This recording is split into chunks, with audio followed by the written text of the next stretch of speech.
တခါတလေမှာဟမ်စတာမိခင်မတွေကလူတွေရဲ့တားပေါက်လေးတွေကိုဝါစာပစ်လေးရှိပါတယ်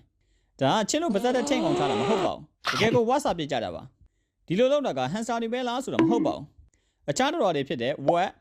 အင်းဆက်ငှက်နဲ့မွေးရစီမှာလည်းဒီပြုတ်မှုမျိုးတွေ့ရပါတယ်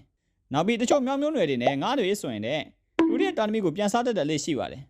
ဒါနည်းနည်းတော့ထူးဆန်းပါတယ်ကျွန်တော်တို့လူသားတွေဆိုရင်တော့တာသမီကိုပြန်စားတာကရုပ်မှတဲ့အပြုတ်မှုဖြစ်ပါတယ်နောက်ပြီးမိဘနဲ့အဓိကပန်းတိုင်းဆိုရင်လည်းတာသမီတွေကိုပြုစုပြောင်းထောင်ပေးဖို့ဖြစ်ပါတယ်ဒါကြောင့်တာသမီတွေကိုစားပစ်တယ်ဆိုတာကအရန်ကိုထူးဆန်းပြီးမိမိမျိုးနွယ်ကိုဖျက်ဆီးပစ်တာနဲ့တူပါတယ်ဒါပေမဲ့တိရစ္ဆာန်တွေမှာတော့ဒီလိုလုပ်တာကအကြောင်းရှိပါတယ်ဥပမာဟမ်စတာလေးတွေက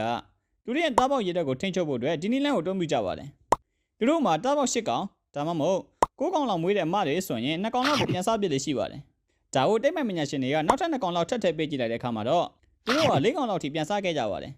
ဒါပေမဲ့မွေးတဲ့နေမှာကလေးချို့ဖယ်ထားလိုက်မယ်ဆိုရင်တော့ဒီအပြုတ်မှုကလုံးဝရပ်တန့်သွားပါတယ်ဒီချက်ကိုကြည့်မယ်ဆိုရင်ဟမ်စတာမိခင်ကလူဆောင်ရှောင်းနိုင်တဲ့ကလေးရည်အတွက်ကိုရှော့ချဖို့အတွက်တာသမီချို့ကိုပြန်စားပစ်လိုက်တာဖြစ်ပါတယ်အခြားတော်တွေဖြစ်တဲ့ကင်းနေရှော့တွေမှာဆိုရင်တော့အရေးပေါ်ခြေနေမှာဒါကလေးတွေကိုစားပစ်ကြတာဖြစ်ပါတယ်ဂျန်လူတိုင်းရဲတွေကသူတို့ရဲ့ဥတွေကိုစားဖို့အတွက်ထက်ကချင်းချောက်လာတဲ့အခါမှာမိခင်ဖြစ်တဲ့သူကပြန်လဲတုံးမြန်တဲ့အနေနဲ့သူတို့မစားခင်မှာကိုကအရင်ဥအောင်စားပစ်လိုက်တာဖြစ်ပါတယ်ဒါတကယ်တော့တိတ်ပဲရှိပါတယ်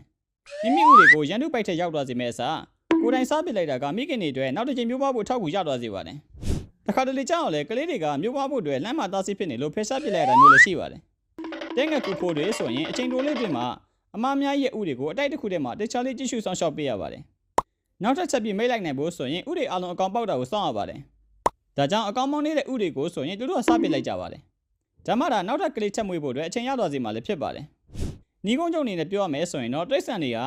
လူတွေရဲ့မျိုးဆက်ကိုလက်ဆင့်ကမ်းနိုင်ဖို့အတွက်ဒီနီလန်ကိုတွန်းပြနေကြတာဖြစ်ပါတယ်အကြောင်းမျိုးကြောင့်တစ်ခါတည်းမှာကလေးတွေကိုပြန်စားပစ်တာက